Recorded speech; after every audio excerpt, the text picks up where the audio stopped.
আসসালামু আলাইকুম ওয়া রাহমাতুল্লাহি ওয়া বারাকাতুহু। সুপ্রিয় শিক্ষার্থীরা, কেমন আছো তোমরা? আশা করি আল্লাহর রহমতে ভালো আছো। আজ আমি Mohammad Ismail Hossain, assistant professor doctor Mahbur Rahman Molla college. আমি তোমাদের কাছে আজকে নিয়ে এসেছি সিম্পল কমপ্লেক্স কম্পাউন্ড ট্রান্সফরমেশনের যে সিম্পল কমপ্লেক্স কম্পাউন্ডের আরেকটি রুলস নিয়ে এসেছি। আজকের রুলসটা হবে অ্যাডভার্ব রিলেটেড। আজকের রুলসটা কি হবে? Adverb related. এর আগে আমরা সিম্পল কমপ্লেক্স কম্পাউন্ডের কতগুলো রুলস পড়েছি। কোনোটা ছিল প্রেজেন্ট পার্টিসিপল রিলেটেড রুলস, কোনোটা ছিল পাস্ট পার্টিসিপল রিলেটেড রুলস, কোনোটা ছিল অ্যাডজেক্টিভ রিলেটেড রুলস, এবং কতগুলো ছিল অন্য আরো কতগুলো রুলস ছিল যেগুলো আমরা পড়েছি। আজকে আমরা অ্যাডভার্ব রিলেটেড রুলস পড়ব। তো চলো আর দেরি না করে শুরু করা যাক। আজকে আমরা ক্লাস থেকে কি কি জানবো? আজকে আমরা প্রথমেই জানবো যে অ্যাডভার্ব কি। অ্যাডভার্ব রিলেটেড রুলস জানার আগে আমরা জেনে নিব অ্যাডভার্ব জিনিসটা কি, এবং আমরা ডিফারেন্ট টাইপস অফ অ্যাডভার্বস, আমরা বিভিন্ন ধরনের অ্যাডভার্ব সম্বন্ধে ধারণা পাবো, এবং আমরা দেখব সাফিক্স টু ফর্ম অ্যাডভার্ব। কোন সাফিক্সটি অ্যাডভার্ব তৈরিতে সহায়তা করে, বা কোন সাফিক্স দিয়ে অ্যাডভার্ব তৈরি করা যায়। এবং সেই একই সাথে আমরা দেখব যে এমন সিম্পল সেন্টেন্স যে সিম্পল সেন্টেন্সে অ্যাডভার্ব আছে, এবং ওই সিম্পল সেন্টেন্সকে কমপ্লেক্স এবং কম্পাউন্ডে ট্রান্সফর্ম করা আমরা শিখব। আবার বলি যে আমরা এমন সিম্পল সেন্টেন্সকে আজকে কমপ্লেক্স এবং কম্পাউন্ড করব যেই সিম্পল সেন্টেন্সে অ্যাডভার্ব আছে। চলো প্রথমেই দেখি আসলে অ্যাডভার্ব কি। তোমরা অ্যাডভার্ব এই টার্মটার সাথে একটু পরিচিত, কারণ তোমরা সবাই জানো adverb is a parts of speech. Speech যে 8 প্রকার, এই 8 প্রকারের মধ্যে একটা প্রকার হলো অ্যাডভার্ব। তো চলো অ্যাডভার্বের সংজ্ঞাটা একটু দেখি আমরা। তোমরা অধিকাংশই জানো অ্যাডভার্বের সংজ্ঞা কি, তারপর এখানে একটু আমরা দেখি। Adverb are words. Adverb are words which tell us more about verbs, adjectives, or other adverbs. They tell us how, when, where, and to what degree something is happening. এটা আমি একটু জাস্ট বুঝাই। সেটা হলো adverbs হলো এমন words which tells us more about verbs, adjectives, or other adverbs. মানে adverb কি করে? verb, adjective এবং অন্য adverbকে modify করে, বিশেষায়িত করে। tell us more about, আমাদের একটা সেন্টেন্সে আমাদের ভার্ব থাকতে পারে, আমাদের অ্যাডজেক্টিভ থাকতে পারে, আমাদের অ্যাডভার্ব থাকতে পারে। তো অ্যাডভার্বের কাজ কি? ওই ভার্ব, অ্যাডজেক্টিভ অথবা অ্যাডভার্বকে মডিফাই করা, বিশেষায়িত করা। এবং অ্যাডভার্ব আমাদের কি বলে? অ্যাডভার্ব আমাদের বলে how, when, where and to what degree something is happening. যে কোনো একটা কিছু, হাউ কিভাবে, ওয়েন কোথায়, ওয়্যার কোথায়, ওয়েন কখন, where কোথায়, এবং টু হোয়াট ডিগ্রি এবং কি মাত্রায় কোনো একটা কিছু ঘটছে। দুইটা ইনফরমেশন, একটা হলো ভার্ব, অ্যাডজেক্টিভ এবং অ্যাডভার্ব সম্বন্ধে, অ্যাডভার্বকে মডিফাই করে অ্যাডভার্ব, এবং অ্যাডভার্ব কি বলে কোনো একটা জিনিস কিভাবে, কখন, কোথায় এবং কি মাত্রায় হয়েছে সেটা আমাদেরকে ধারণা দেয়। তো চলো আমরা উদাহরণ দেখি। উদাহরণ দেখলে আমাদের আরো একটু ক্লিয়ার হবে। যেমন he went home, এখানে ভার্ব কোনটা? went, গিয়েছিল, he went home। এখন আমি যদি ভার্বকে প্রশ্ন করি went, কোথায় গিয়েছিল, where, কোথায় গিয়েছিল, তাহলে বাসায় গিয়েছিল বা বাড়িতে গিয়েছিল। এই যে হোম, তাহলে এই হোমটা হলো আমার অ্যাডভার্ব, এখানে অ্যাডভার্ব হিসেবে কাজ করেছে। আরেকটা সেন্টেন্স আমরা দেখি, I went there yesterday। এই সেন্টেন্সে ভার্ব কোনটা? এই সেন্টেন্সে ভার্ব হলো went। এখন আমি যদি তোমাকে প্রশ্ন করি যে went there, আমি সেখানে গিয়েছিলাম, কখন গিয়েছিলাম, কখন গিয়েছিলাম? yesterday, গতকাল গিয়েছিলাম। তাহলে ওই যে ভার্বকে কোথায় দিয়ে প্রশ্ন করলে আমরা যেরকম অ্যাডভার্ব পাই, ঠিক ভার্বটা কখন হয়েছিল সেটার উত্তরে আমরা যে ওয়ার্ডটি পাই সেটাও আমরা অ্যাডভার্ব পাই। যেমন কোথায় মানে কখন গিয়েছিলাম, yesterday, গতকাল গিয়েছিলাম, তাহলে yesterday এখানে অ্যাডভার্ব। আমরা আরেকটা সেন্টেন্স দেখি, she walks slowly। সে হাঁটে, কিভাবে হাঁটে? ধীরে ধীরে হাঁটে। এখন আমি যদি প্রশ্ন করি এখানে ভার্ব কোনটা, তাহলে walks। তো এখানে walks এই ওয়াক্স কে যদি আমরা বাংলাতে কোয়েশ্চেন করি যে কিভাবে সে হাঁটে, কিভাবে হাঁটে, তখন স্বাভাবিকভাবে উত্তরটা আসবে কি স্লোলি, ধীরে ধীরে হাঁটে। তাহলে ভার্বকে আমি হাউ দিয়ে প্রশ্ন করেও আমরা অ্যাডভার্ব পাই। ভার্বকে আমি কোথায় দিয়ে প্রশ্ন করে অ্যাডভার্ব পাই, কখন দিয়ে প্রশ্ন করে অ্যাডভার্ব পাই, কিভাবে দিয়ে প্রশ্ন করে আমরা অ্যাডভার্ব পাই। এখন ওই যে আমরা কিন্তু এটাও জেনেছি, তার মানে কি ভার্বকে অ্যাডভার্ব মডিফাই করতে পারে, এটা আমরা উদাহরণ জেনেছি। এখন দেখি ভার্ব, আমরা তো আরেকটা জিনিস জেনেছি যে ভার্বটা কি করে, অ্যাডজেক্টিভকেও মডিফাই করে। এখন অ্যাডভার্ব অ্যাডজেক্টিভকেও মডিফাই করে। এখন অ্যাডভার্ব যে অ্যাডজেক্টিভকেও মডিফাই করে, এটার একটা উদাহরণ আমরা দেখি। আগের তিনটাতে ছিল কি অ্যাডভার্ব ভার্বকে মডিফাই করে, এবার আমরা দেখি অ্যাডভার্ব অ্যাডজেক্টিভকে মডিফাই করে কিভাবে। এখন এই সেন্টেন্সে যদি আমরা একটু দেখি যে অ্যাডজেক্টিভ কোনটা, অ্যাডজেক্টিভ হলো টল, টল লম্বা, তাহলে এটা অ্যাডজেক্টিভ। ঠিক দেখো, দ্য গার্ল ইজ টল, বালিকাটি লম্বা। এন্ড বালিকাটি কিরকম লম্বা? ফেয়ারলি টল। এই যে ফেয়ারলি, এই শব্দটি টলকে মডিফাই করেছে এবং ফেয়ারলি একটি অ্যাডভার্ব। সো তাহলে আমরা দেখলাম যে অ্যাডজেক্টিভকেও অ্যাডভার্ব মডিফাই করে। দেখো, she walks very slowly, slowly। এখন দেখো এই সেন্টেন্সে ভার্ব কোনটা? এই সেন্টেন্সে ভার্ব হলো walks, সে হাঁটে। সে কিভাবে হাঁটে? স্লোলি হাঁটে। কিভাবে হাঁটে? স্লোলি হাঁটে। তাহলে স্লোলিটা কি? অ্যাডভার্ব। স্লোলিটা কি? অ্যাডভার্ব। ওই যে ভার্বকে কিভাবে দ্বারা প্রশ্ন করলে আমি অ্যাডভার্ব পাচ্ছি স্লোলি। এখন আমি ধীরে ধীরে হাঁটি, এখন কতখানি ধীরে ধীরে হাঁটে, টু হোয়াট ডিগ্রি, তাহলে কিন্তু আমরা পাই ভেরি, খুব দ্রুত, মানে খুব ধীরে ধীরে হাঁটে। তাহলে দেখো এখানে স্লোলিটা হলো অ্যাডভার্ব এবং এই অ্যাডভার্বটা টু হোয়াট ডিগ্রি, এটা বোঝাতে ভেরি শব্দটি ব্যবহৃত হয়েছে। সুতরাং ভেরিটাও কিন্তু আমার অ্যাডভার্ব। তাহলে অ্যাডভার্ব কি করে? আরেকটি অ্যাডভার্বকে মডিফাই করতে পারে। তার মানে আমরা এখানে যে সংজ্ঞাটা লিখেছিলাম, এই সংজ্ঞাটার প্রমাণগুলো আমরা এই পাঁচটা সেন্টেন্সে পাই। সেটা হলো কি যে অ্যাডভার্ব আমার কি করতে পারে? ভার্বকে মডিফাই করতে পারে, যেটা এই তিনটা সেন্টেন্সে আমরা পেয়েছি। অ্যাডভার্ব কি করতে পারে? অ্যাডজেক্টিভকে মডিফাই করতে পারে, যেটা এই সেন্টেন্সে পেয়েছি। অ্যাডভার্ব কি করতে পারে? যেটা আরেকটি অ্যাডভার্বকে মডিফাই করতে পারে, যেটা আমরা এই সেন্টেন্সে পেয়েছি। তাহলে আমরা পরের স্লাইডে যাই। পরের স্লাইডে আমরা জানবো kinds and types of adverbs. বিভিন্ন ধরনের অ্যাডভার্বস আছে, যেমন দেখতে পারো অ্যাডভার্বস অফ ম্যানার, এবং পাশে উদাহরণ দেওয়া আছে, well, beautifully, carefully, quickly, etcetera. So তারপরে adverbs of place, here, there, near, inside, anywhere, etcetera. Etcetera কিন্তু আবার অ্যাডভার্ব, এটসেট্রা হলো ইত্যাদি, যেটা আমরা বলি না সেটা। So adverbs of time, now, yesterday, tomorrow, today, etcetera.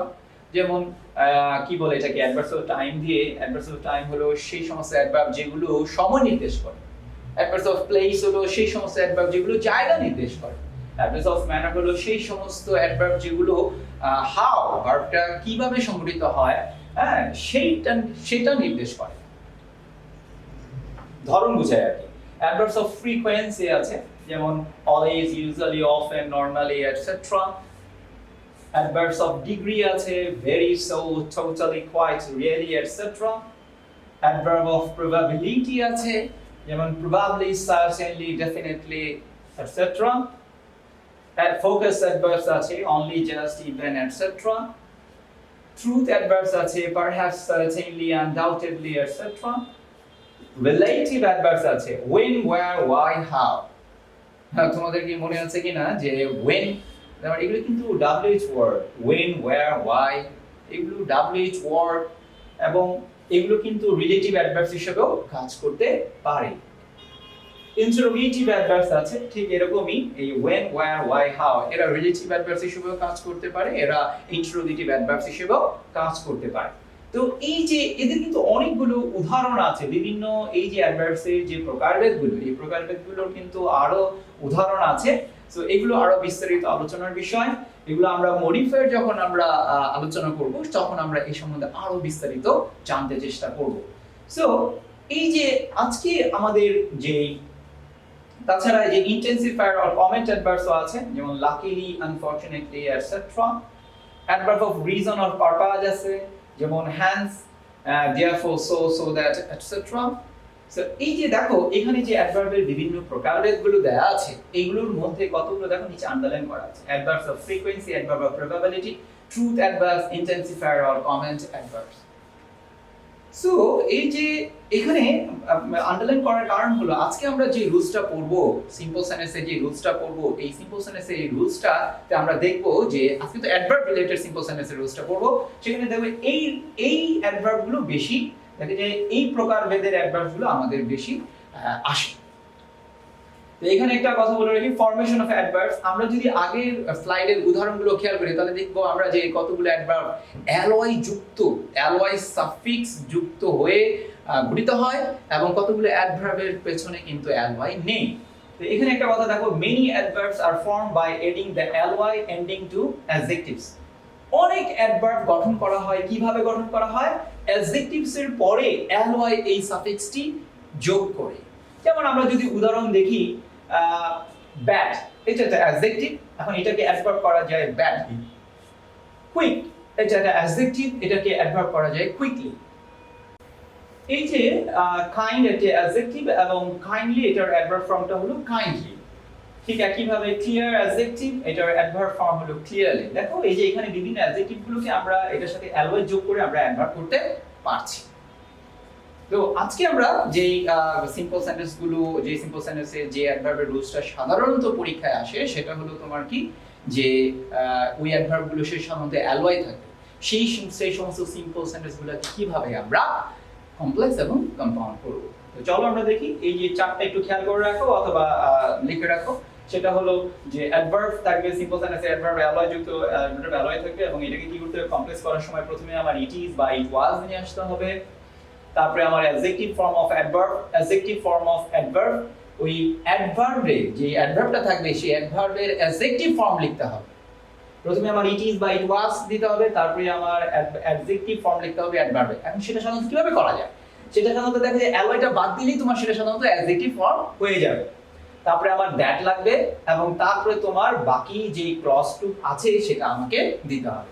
It is বা ইট ওয়াজ দিতে হবে প্রথমে আমাকে, তারপরে অ্যাডজেক্টিভ বানাতে হবে, তারপরে দ্যাট দিতে হবে, তারপরে ক্লজ, বাকি ক্লজটুক লিখতে হবে। ক্লজ উইদাউট অ্যাডভার্ব, অ্যাডভার্ব ছাড়া বাকি ক্লজটুক আমার লিখতে হবে। ঠিক এটাকে কম্পাউন্ড করার সময় আমাকে প্রথমে কি করতে হবে, যে অ্যাডভার্ব যেটা ছিল ওই অ্যাডভার্ব ছাড়া বাকি পুরো ক্লজটা আমার লিখতে হবে। তারপরে আমার এন্ড দিতে হবে, তারপরে আমার ইট ইজ বা ইট ওয়াজ, এবং তারপরে আমার অ্যাডভার্বের অ্যাডজেক্টিভ ফর্ম দিতে হবে। এটা খাতায় লিখে রাখো, এবং এটা খাতা লিখে রেখে সামনে যে এক্সারসাইজগুলো করব আমরা সেটা আমরা করি।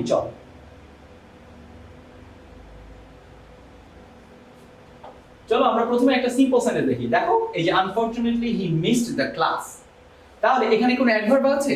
হ্যাঁ অবশ্যই, এই দেখো লাল করা আছে যে আনফরচুনেটলি, এটা একটা অ্যাডভার্ব। সো এই যে আনফরচুনেটলি, এই যে অ্যাডভার্বটা, এটা কেন অ্যাডভার্ব? তুমি তো অর্থ বুঝেও করতে পারো দুর্ভাগ্যবশত, আবার তুমি কি করতে পারো, যে ly, এই যে দেখো এই ওয়ার্ডটা শেষে এই যে ly সাফিক্সটি আছে, সুতরাং এটা একটা অ্যাডভার্ব। এখন এই সিম্পল সেন্টেন্সটাকে আমি কিভাবে কমপ্লেক্স এবং কম্পাউন্ড করব? তো আমি কি বলছি, যে কমপ্লেক্স করার সময় আমার কি করতে হবে, দেখো যে এই যে আনফরচুনেটলি আগে আমাকে কি দিতে হবে, ইট ইজ বা ইট ওয়াজ দিতে হবে, ইট ইজ বা ইট ওয়াজ দিতে হবে। দেখো এখানে হি মিসড দ্য ক্লাস, এটা পাস্ট টেন্সে আছে, এর জন্য আমি ইট ইজ না দিয়ে ইট ওয়াজ দিলাম। তারপরে কমপ্লেক্স সেন্টেন্সের পরের কাজটা কি? পরের কাজটা হলো এই অ্যাডভার্বটাকে অ্যাডজেক্টিভ বানানো। কিভাবে বানানো যায়? সেটা হলো অ্যালয়টা বাদ দিয়ে সাধারণত অ্যাডজেক্টিভ হয়ে যায়। দেখো আনফরচুনেটলি ছিল, এই যে আনফরচুনেটলি লিখেছি। তাহলে প্রথমে কি করলাম, ইট ওয়াজ লিখলাম, এবং তারপরে কি করলাম, আনফরচুনেটলিকে আনফরচুনেট বানালাম। ঠিক আছে, তারপরে কি করব, এই কমার জায়গায় আমি দ্যাট দিব, শেষ। তাহলে প্রথমে ইট ইজ বা ইট ওয়াজ কেন দিলাম, পাস্ট টেন্সে আছে বলে, তারপরে আমি অ্যাডভার্বটাকে অ্যাডজেক্টিভ বানালাম, তারপরে দ্যাট দিলাম, তাহলে তোমার কাজ শেষ। এরপর তুমি কি করবে, বাকি যে ক্লজ টু আছে, ক্লজ টু সেটাকে তুমি দিলা, হি মিসড দ্য ক্লাস, হয়ে গেল কমপ্লেক্স। সোজা না? তো এটাকে আমরা কম্পাউন্ড করব কিভাবে? কম্পাউন্ড করব কিভাবে? ওই যে বলেছিলাম যে পুরো ক্লজটা লিখবো, অ্যাডভার্ব ছাড়া বাকি পুরো ক্লজটা লিখবো। দেখো এই যে আনফরচুনেটলি ছিল, এই অ্যাডভার্ব ছাড়া বাকি পুরো ক্লজটা কি, হি মিসড দ্য ক্লাস, লিখলাম হি মিসড দ্য ক্লাস। তারপরে কি দেখো, ওই যে চার্ট যেটা তুমি খাতায় লিখেছো সেই মানে এটা দেখো, তারপরে কি আমার and দিতে হবে। দিলাম আমি and, he missed the class and, তারপরে কি ওই যে টেন্স অনুযায়ী it is বা it was, দিলাম আমি it was, তারপরে কি অ্যাডভার্বটাকে অ্যাডজেক্টিভ করতে হবে, অ্যাডভার্বটাকে কি করতে হবে, অ্যাডজেক্টিভ করতে হবে। আনফরচুনেট হয়ে গেল কনফার্ম। তো চলো আরেকটা উদাহরণ দেখি আমরা, এটা হলো certainly he will come। ঠিক এখানেও কিন্তু অ্যাডভার্ব আছে, সেই অ্যাডভার্বটা কোথায়, certainly। দেখো certainly he will come। So এই যে দেখো এখানে আমি কি করব, আমি এটাকে কমপ্লেক্স করার সময় এই যে এটাকে আমি একটা ক্লজ বানাবো। কিভাবে বানাবো, প্রথমে আমি টেন্স অনুযায়ী বা সাবজেক্ট অনুযায়ী আমি ইট ইজ বা ইট ওয়াজ দিব। এই দেখো certainly he will come, এটা ফিউচার টেন্সে আছে, তো সুতরাং এখানে আমি প্রেজেন্ট টেন্সে ইট ইজ লিখতে পারি, ইট ওয়াজ লিখবো না, আমি ইট ইজ লিখবো। তারপরে আমি কি করব, এই যে certainly অ্যাডভার্বটাকে আমি কি করব, অ্যাডজেক্টিভ বানাবো, certain, অ্যালয় বাদ দিয়ে আমি কি করলাম, certain। তারপরে কি করব মনে আছে না, সেটা হলো কি দ্যাট দিব। এই যে বসালাম দ্যাট, দ্যাট বসানোর পরে কি বাকি ক্লজটুকু হি উইল কাম। কমপ্লেক্স করার সময় প্রথমে ইট ইজ বা ইট ওয়াজ, তারপরে অ্যাডভার্বটাকে অ্যাডজেক্টিভ, তারপরে দ্যাট, তারপরে বাকি ক্লজটুকু। কম্পাউন্ড করব কি, এই যে অ্যাডভার্বটা আছে বাকি ক্লজটুকু লিখবো, হি মিসড, এখানে হি মিসড দ্য ক্লাস হবে না, আসলে এটার আগেরটাই চলছে, এটা আমরা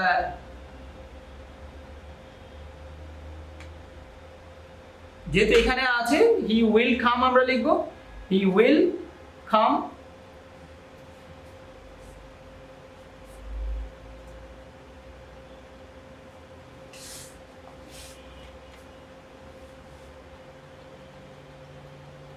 এই দেখো এবার ঠিক হয়ে গেছে যে certainly he will come।